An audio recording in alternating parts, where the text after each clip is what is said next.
the 10 attitudes for leadership development. Leaders are very unique people. They have a very simple distinction, and that is their thinking is different. Leaders do not think like followers. Leaders used to be followers, all of them. If you want to be an impactful personality, you have to develop certain types of thinking and perceptions that change the way you see yourself and see the world. I call this the spirit of leadership. Now, there are only 2 animals on the planet that the Creator identified himself with. I've read hundreds of books, and that's my commitment. For the last 20 years, I've been reading 4 books a month. And that gives you an idea of how much reading I do. Because if you're going to become influenced in the world, you have to be a reader. And when I read the Bible, I was shocked to find that there are 2 animals that the Creator identified himself with. The first one is the eagle, and the second animal is the lion. And when I identified those 2 animals as his favorite to identify himself with, I recognized I better study these 2 animals, because if he is the leader of the universe and I want to be a leader on earth, I better find out the nature of these animals and also the attitude of these animals. And I discovered that both of them are the kings of their domain. The eagle is the king of the bird kingdom, and the lion is the king of the animal kingdom. Well, I want to talk about the lion today, even though I can do a session on the eagle, which is very important. But let's talk a little bit about the lion. The lion has what I call the spirit of leadership. And this word spirit here is referring to attitude. A leader has an attitude that makes him or her different from followers. And the lion exhibits that attitude.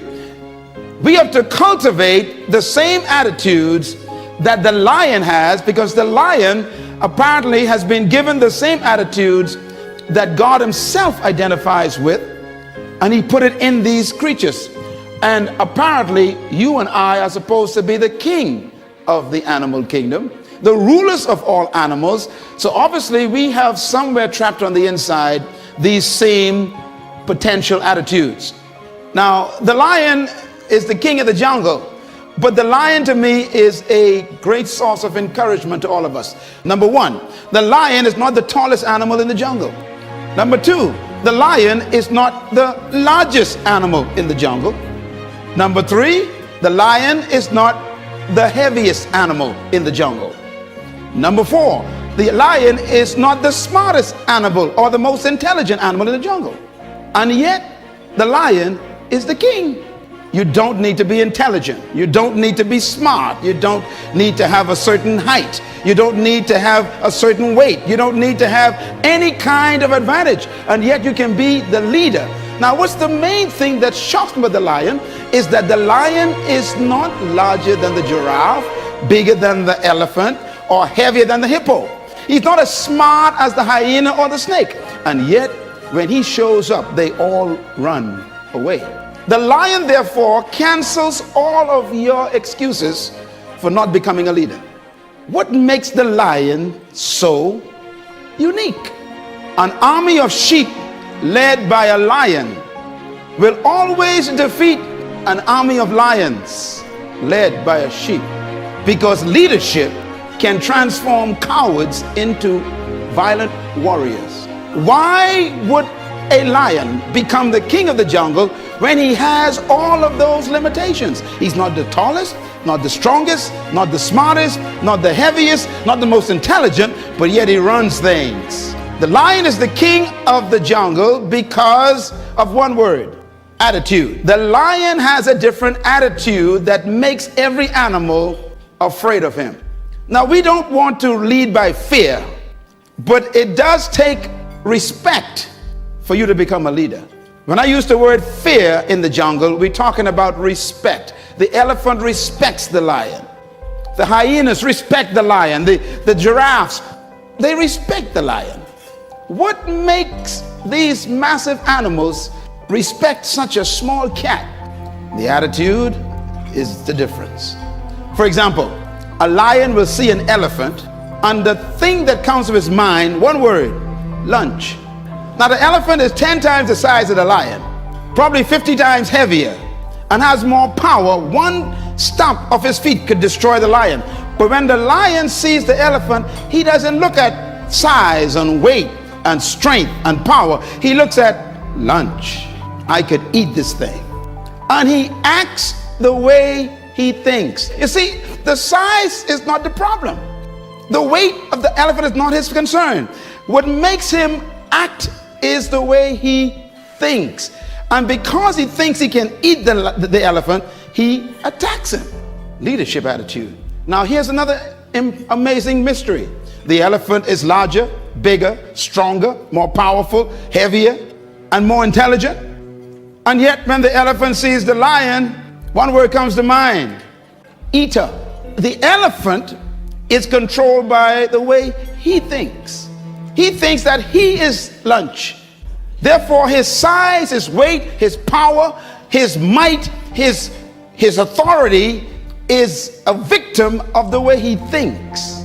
It doesn't matter how big you are, how intelligent you are, how many degrees you get. It's your mind that keeps you small. And it doesn't matter how small you are, or how unintelligent you may seem to be, or how much you don't have. It's your mind that makes you the leader. Attitude. The difference between a leader and a follower is attitude. Why? Because it is unique attitudes that distinguish leaders from followers. They think differently. And that's because attitudes produce certain behaviors. And those behaviors stretch the leader beyond the limitations of the norm. In other words, it is the thinking of the person that makes them see circumstances differently. How do you think? Write this down. Attitude is a product of belief. This is very important to develop your leadership. Attitude is a product of belief. You cannot have an attitude beyond your belief. So your attitude comes from your belief system. The lion is the king because of what he believes about himself and what he believes about the elephant and the giraffe. He believes that they are lunch, and he believes he can eat them. His belief system controls the whole situation when they meet. I was born in a house on 4 rocks, 2 bedrooms, 11 kids, 1 mother, 1 father. 1 bedroom for my mom and dad, the other for my 7 sisters. And of course the boys had to find somewhere to sleep. I remember sleeping on a mattress on the floor. I remember sleeping one time on a mat, and that sheet never kept the mosquitoes out. All around me was poverty, but we didn't know that because everybody was poor. The only way you know you're poor is when you meet a rich person. And there I was sleeping on the floor. Wonderful family. They loved me. We loved one another. My parents loved us. We loved them. We had a great family, but we didn't have much. And every opportunity was around me to think negative. I was on the other side with alcoholics all over the place. And I remember my mother and father would tell us things to fix our belief system. They would say, you can do anything you want to do, son. And they said that when I was sleeping on the floor. They were working on my belief system. And then they taught us the Bible. Now, I don't know about you and your belief about the Bible made me what I am today, so don't you talk bad about the Bible. And if you don't believe in the Bible, that's okay. I'm doing just fine, believe me. And the Bible helped me become what I am. But it was that book that checked my thinking. Ephesians 3 verse 20. Don't you laugh at the Bible. The verse said, now unto him who is able to do exceedingly abundantly above, far beyond all you can ever ask, think, or imagine, according to the power that worketh within you. I went from an F student to an A student in 1 semester because of my belief system. I graduated head boy. It was my what? Belief system. No one can live beyond the limits of their belief. So if you want to live beyond what you're living now, you have to change your belief system. Leaders are born when you have the discovery of a new belief system. The secret to anyone rising is what happens in their belief system. Your life is what you think it should be. That's exactly what you are right now. You are what you thought you should be. And if you don't like who you are, you got to change what you think you should be. That's how leaders are born. No amount of training in leadership skills or management methods or titles, No amount of promotion or associations with rich people or smart people can ever substitute for the right attitude. No substitute for it. As a matter of fact, your leadership development is determined by, number one, your perception of who you are. Number two, by why you think you exist.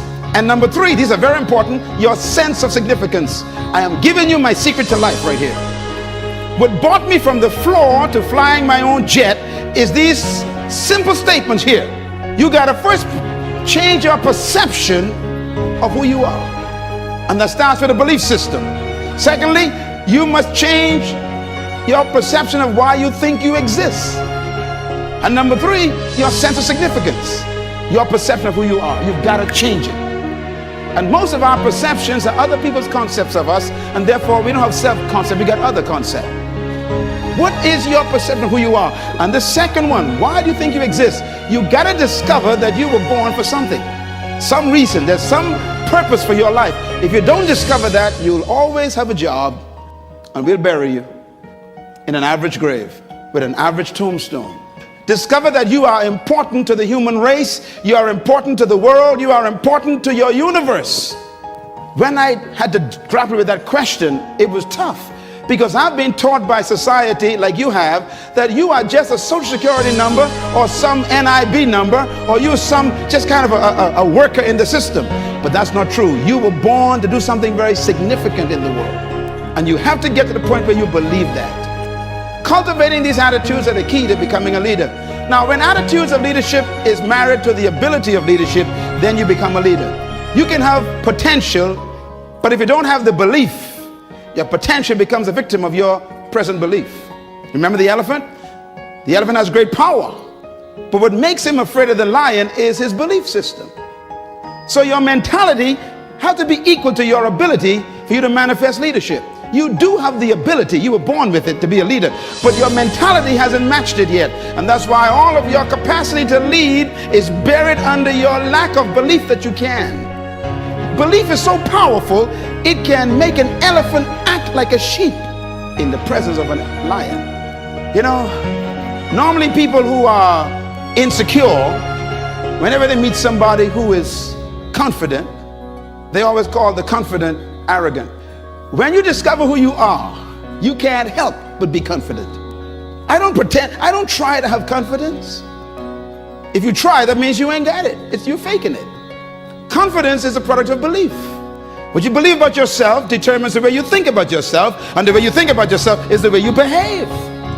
And you behave bold and confident and fearless because there's some things you discovered about you and about life that makes life change a perception.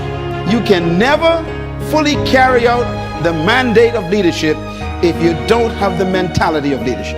And that's what this session is about. It's about mentality. A matter of fact, integrating attitude and attributes and aptitude and altitude produces leadership.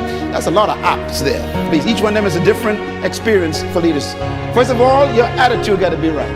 Then you must marry that to attributes. That means gifts you were born with.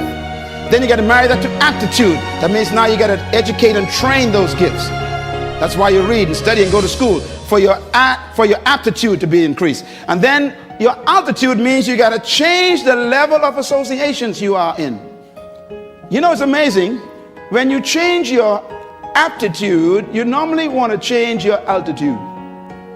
Leaders choose their friends based on their destination. And one of the keys to developing leadership is you have to appreciate the fact that no one is responsible for your life except you. I had to take charge of my life as a teenager.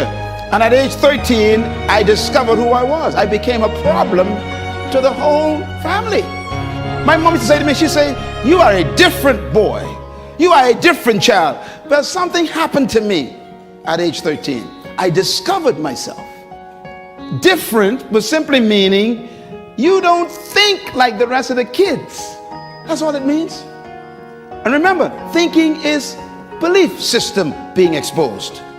And therefore I married my attitude and my attributes, and my aptitude changed, and I began to study for a different reason. And suddenly my altitude changed. I started attracting different types of friends.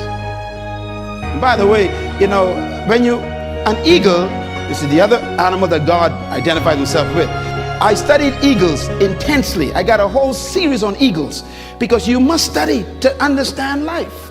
And I discovered what eagles, they said eagles can fly up to 3 to 4 miles in the sky. That's almost high as some jet planes. And do you know that when an eagle is flying at top flight, they said that if an eagle meets another bird in top flight, it has to be another eagle, because they're the only birds that can fly at that altitude. So here's a thought to take back to work with you. If you keep running into pigeons and ducks and tobacco doves, you are flying too low. Do you know what a pigeon is? Eagles never flock. You only find them one at a time. So if you keep attracting a gang of people around you at work, everybody want to bring gossip to you, cackling, duck, you are in bad company. That's why I really want you to give yourself a big hand today, because to come here, you must be an eagle. You left the pigeons back at the office. Well, why are you going down there? Who do you think they are? They can't teach you nothing. Hey, that's a chicken talking. And they only fly when they're frightened. If you're going to be a leader, you got to be careful who you fly with. People who criticize got time for it. And that's why I ignore them. I ignore my critics because they got time for it. I'm too busy. I'm too busy succeeding. I'm giving them something to criticize. The greatest revenge in life, they say, is success. It's not ability, it's mentality that makes a leader. And that hippopotamus has power. They got ability, strength, size. They got might. They got ability. What they lack is mentality. The lion got a different mentality, so he eats them for lunch. What you think is more important than what you do. And so if you want to change, you got to work on this attitude bit. There's my conference people again. Here's my philosophy. My philosophy is this: trapped in every follower is a hidden leader. Trapped in every follower is a hidden leader. Therefore, the goal of true leadership is to release the hidden leader in the followers. If you are a true leader in your department or in your company supervisory position, if you are a true leader as a pastor or maybe as a manager in some company, your greatest example of leadership is production of leaders. True leaders do not maintain followers, they produce leaders. True leadership focuses on producing leaders, not followers. In other words, a true leader begins to train people under their care immediately to take leadership. The capacity to lead is in every human being, and leadership is like a tree trapped in a seed. And every one of you that walked through that door today is a seed that was sent to the planet to produce a tree to serve the world your fruit. That's why you were born. And deep inside of you is a person no one knows yet. And what you've done so far is just initiation process. That's why no one should cancel you yet, because you ain't quite come out yet. Leadership manifestation requires the right environment.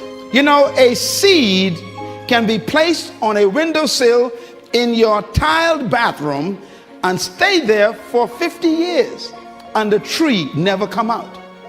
Even though the seed has a tree and a forest in it, it is a victim of the environment. If you can just get that seed off that windowsill and put it in soil with a little bit of water, here comes the future. That's the way life is. You are no different from a seed. I got stacks of CDs that I buy, Les Brown and Tim Reb and all the others, and I put them in my car. And when I'm driving, every time I sit in my car, I'm feeding my seed constantly. Even the music you listen to, got to be careful. It can be poison to your germination of your seed. The next time someone says they want to get to know you, ask them, are you fertilizer or rock? There are some folks in your life right now who are very toxic. They will pollute your seed. You'll never come out. Have you noticed that people who ain't going nowhere want you to go with them? Folks who ain't doing nothing in life want you to do it with them. This is why you got to break away from your best friends sometime to become better. You outgrow people, so know when to leave. If they keep asking you questions, it's time to go. Be with people who you can ask questions. That's how you grow. True attitude is manifested in attitude. And what I mean by that is when you discover leadership, it comes out in your attitude. An attitude must be a product of your belief system. Everybody in here have attitude. Everybody. What's about the leadership attitude? There are two types of concepts. The first one is the leadership spirit and the spirit of leadership. Two different concepts. The leadership spirit is what you were born with. Your ability, you never receive it, you came with it. But your ability that you were born with is trapped by the mentality that they gave you from your culture. This is why to be great, you got to divorce yourself from your traditions and your culture. Because convention makes no room for creativity. It doesn't allow you to believe beyond the norm. Matter of fact, they want you to fit in, not stand out. So society is all worked out, it's all designed for you to behave yourself. You're trained to limit yourself.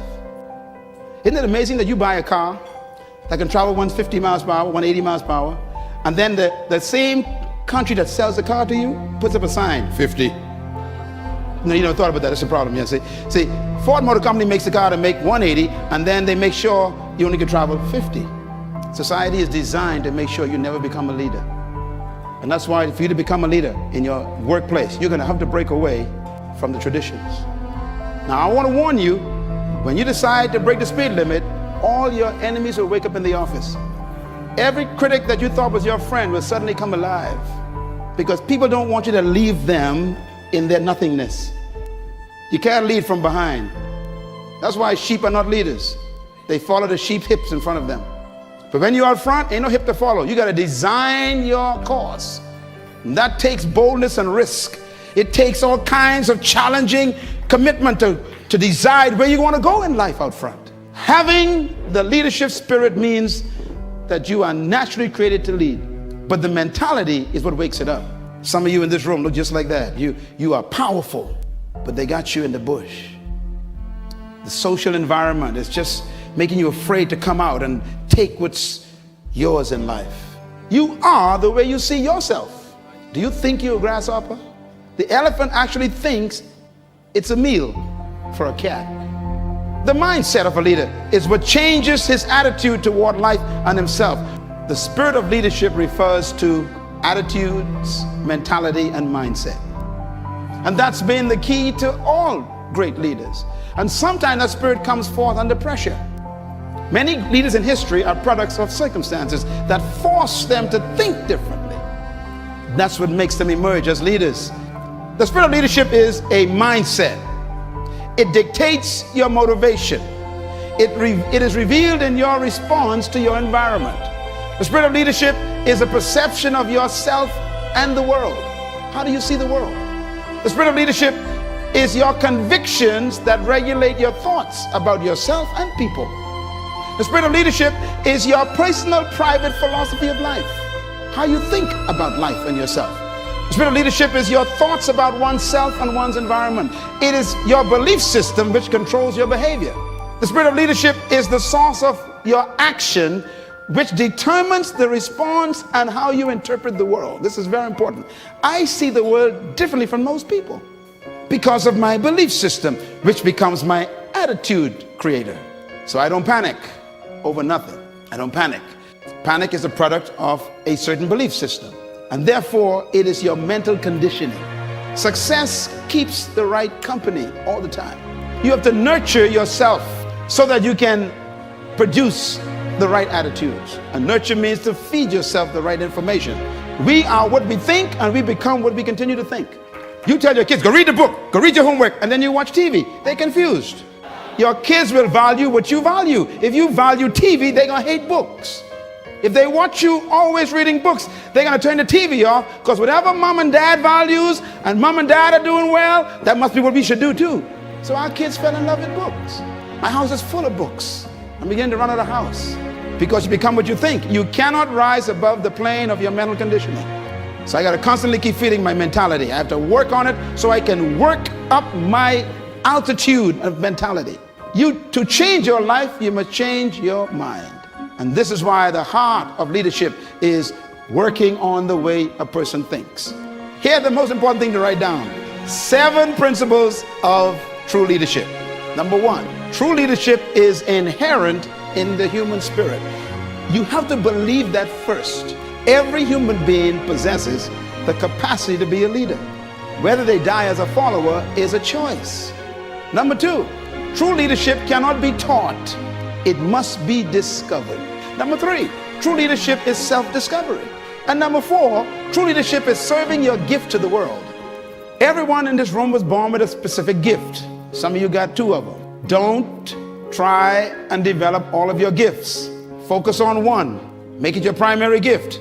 And then refine it. And then serve it to the world.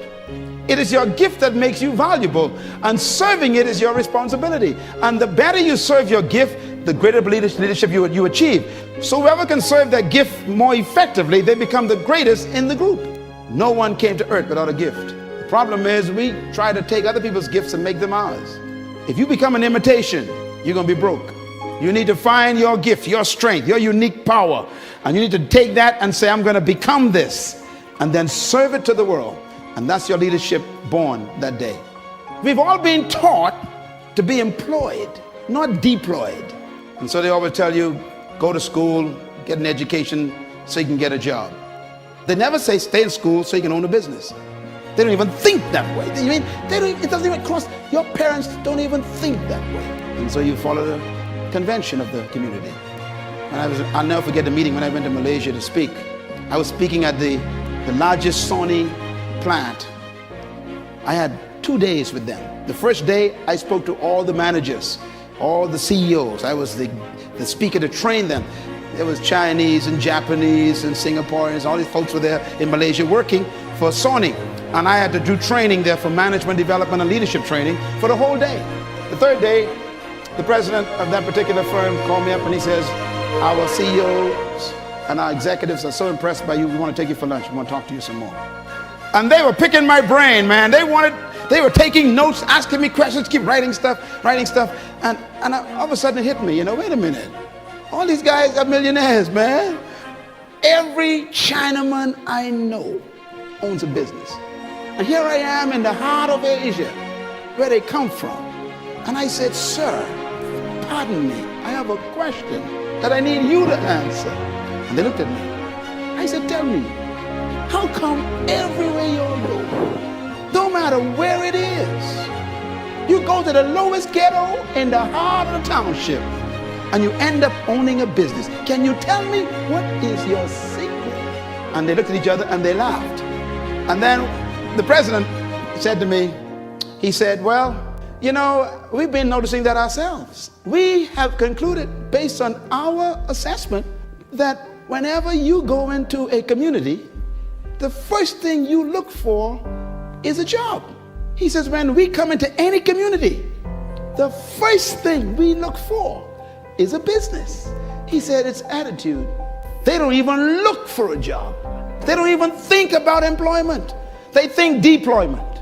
As a man thinketh, so he becomes. So I said to the guy, I said, excuse me, so when you go into a town or any country, so what do you do until you get a business? He says, any employment we have is always temporary.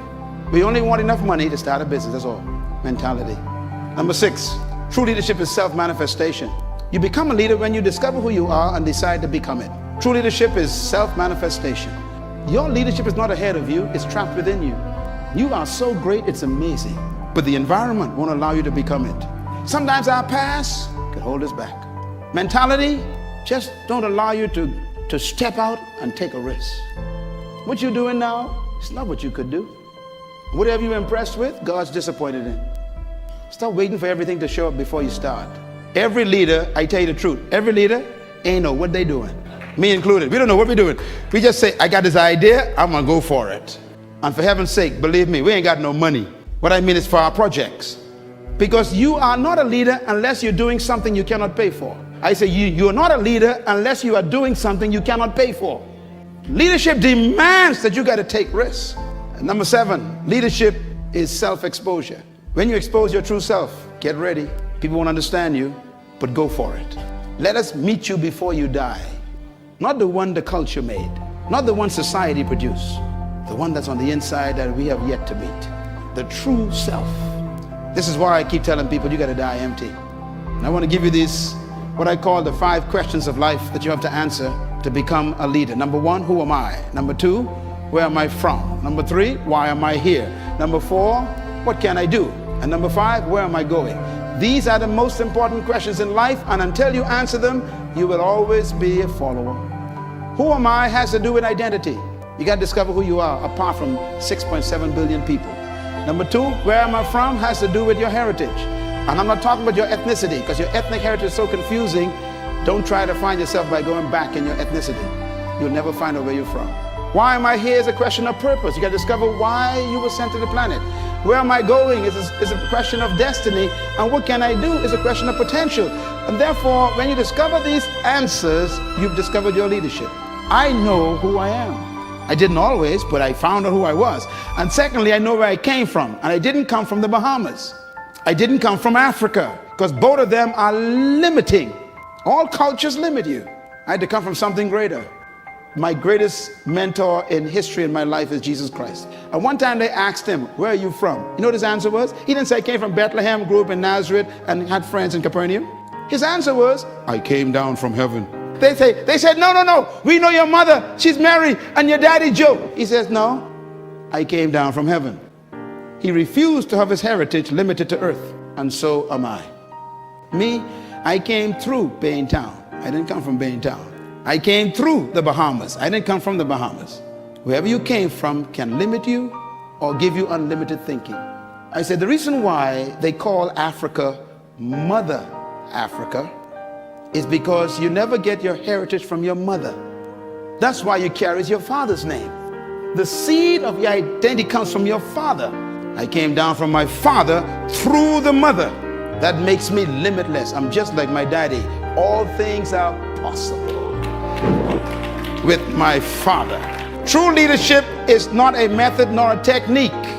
True leadership is an attitude. When I discovered that I came out of God, not out of the Bahamas, suddenly the Bahamas became too small for me.